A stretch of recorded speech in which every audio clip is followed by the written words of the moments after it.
Okay, I have 3 questions for you. Do you consistently experience self-doubt when it's time for you to accomplish or achieve certain things in life? Do you sometimes feel like you're a fraud when other people are discussing your successes and maybe you feel like you're undeserving? Do you sometimes get anxiety when a new task or project comes your way, or maybe you have a big goal on your list that you want to conquer and you just kind of get anxious about doing it and where to start? If you've said yes to all of these questions, or maybe just one, let me tell you something. If this behavior goes unchecked, it can lead to self-sabotage. Trust me, I know. So let's talk about imposter syndrome and what it could be doing to you. Stay tuned.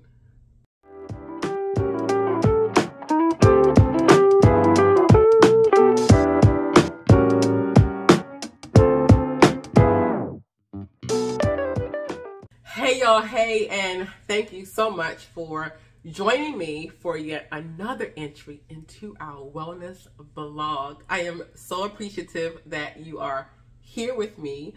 I feel like it's been a minute since I last tapped in. I want to say it was about 3 weeks ago. I was on vacation actually, and I did a quick video on some vacationing tips and tricks. So if you have not watched that video, I strongly urge you to check it out and give me your feedback. I'm sure you're going to enjoy it. It was a fun one for me. But today it is a rather personal topic for me. This topic just reeks J all over it. So I will be vulnerable with you for just a moment. You'll get the real me for just a moment. So I want to share a little bit about imposter syndrome and how it has impacted me and my thought processes and just kind of how I move and shake as of late. So, first, let me just say that I did not know what imposter syndrome was by name, but I for sure knew it by the traits that it carried, because I carried those traits. But at the time, I basically just thought that it was a J thing, and this is something that I'm going through. Nobody else is going through this, and it's just something that I need to deal with, or the word that I hate, cope with. I know if you watch my previous videos, you would know that to me, coping is not a way to go, because coping is just like, I live to fight another day, but you're not like combating it. So I prefer to combat opposed to just cope. Let's eradicate it altogether. But yes, the traits that follow imposter syndrome are very familiar with me, or familiar to me, I should say.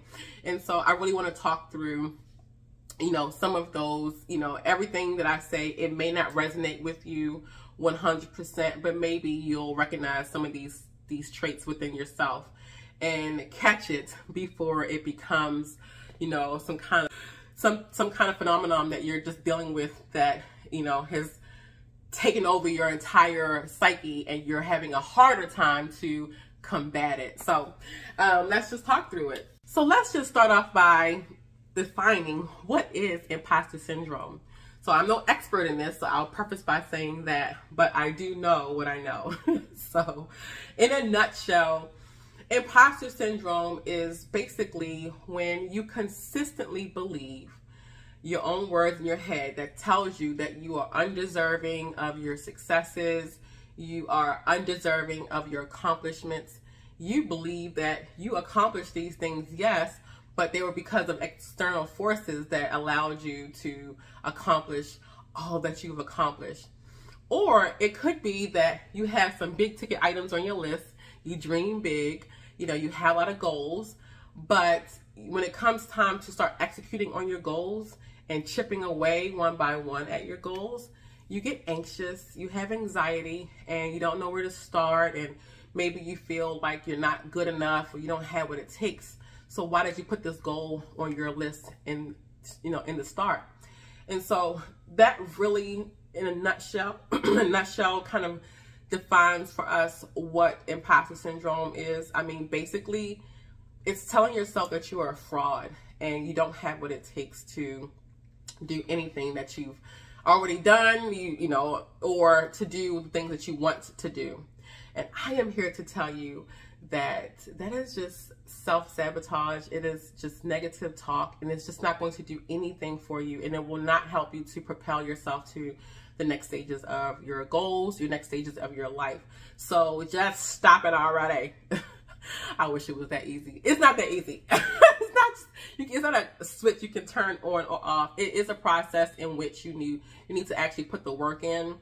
If that work is, you know, and we'll talk about it a little bit later, but no matter what those steps are that you have to take for you, yeah, let's take a pact today that we're all going to take those steps to combat, not cope with, imposter syndrome. Okay, so it is said to be about 5 different types of imposters that fall under the imposter syndrome complex.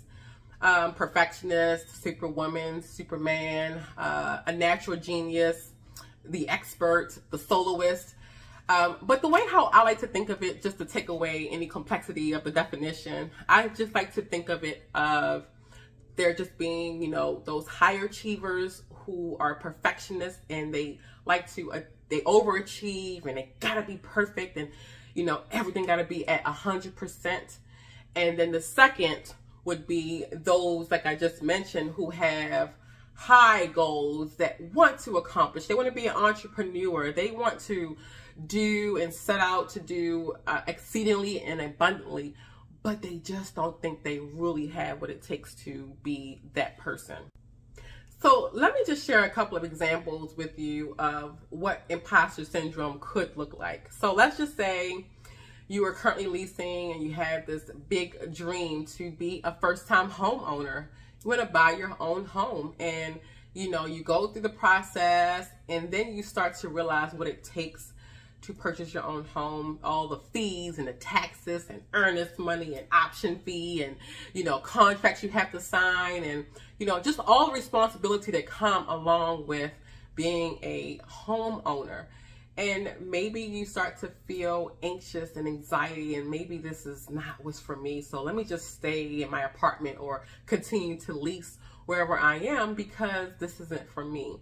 Another example would be maybe you have your eyes set on a dream job of yours that you just, you know, you have a dream job, and then you start to think through what that would look like, what your everyday may look like. Maybe your hours will change. Maybe you have a commute now, before you didn't have a commute.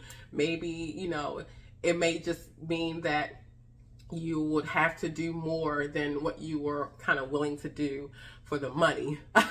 So you start to think through that process, and then you start to self-doubt yourself, and maybe this is not for me.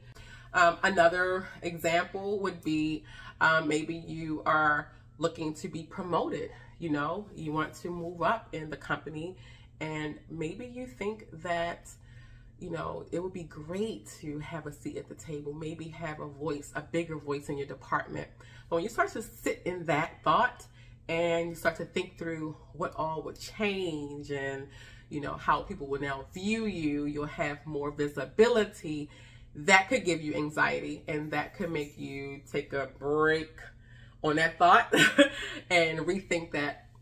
And lastly, I would say, if you are wanting to be an entrepreneur, you know, be your own boss, create your own table for others to sit at, and, you know, what all that entails.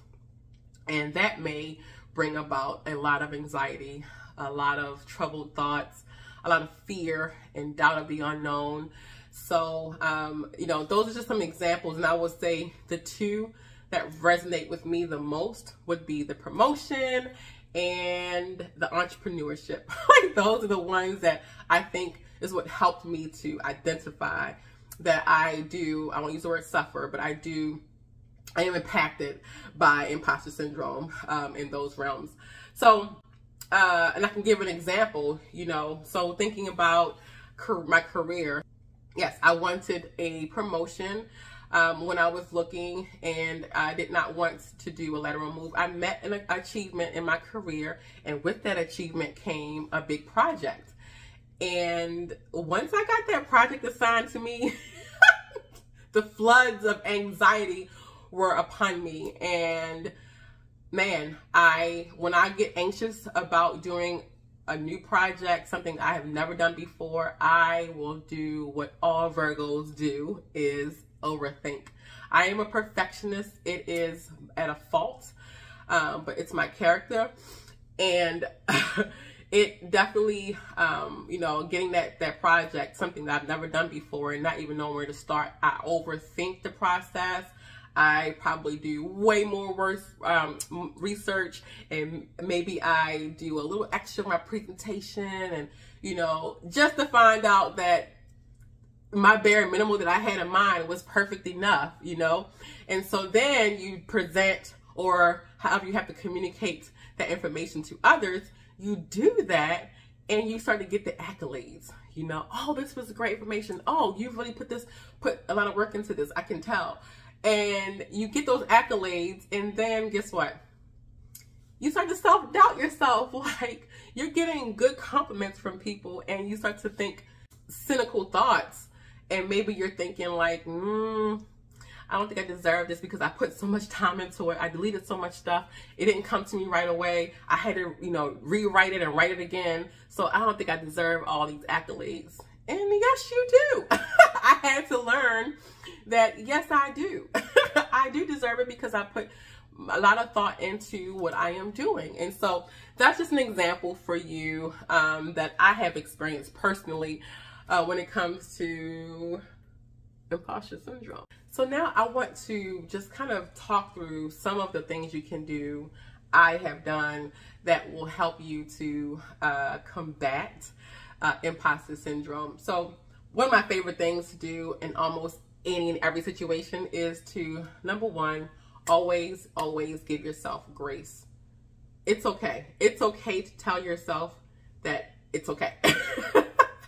It's going to be all right. Call yourself by name out loud and say, it's going to be okay. We don't know everything. We're not expected to know everything. It's up to us to take the necessary steps to do the research and to learn and things like that. I think the more that we learn and we get comfortable with what it is we're trying to do, it will then start to chip away at our anxiety, and we will start to be able to be more comfortable and be more confident in what it is that we're trying to do. Number two, I would say, would be to allow yourself to make mistakes. It kind of goes along with giving yourself grace. But it's okay to make a mistake, people. It is okay to make mistakes. It is something you can take as a teachable moment, and you learn from it. We all have a propensity to make mistakes. None of us is perfect. Even the Virgo in me knows that. So it's okay to make mistakes. The next thing I would say is to, accept that you see yourself as a fraud. I don't mean call yourself a fraud, but I mean like just sit in that for a moment. Identify that you see yourself as a fraud and understand why. And then, talk your way through that.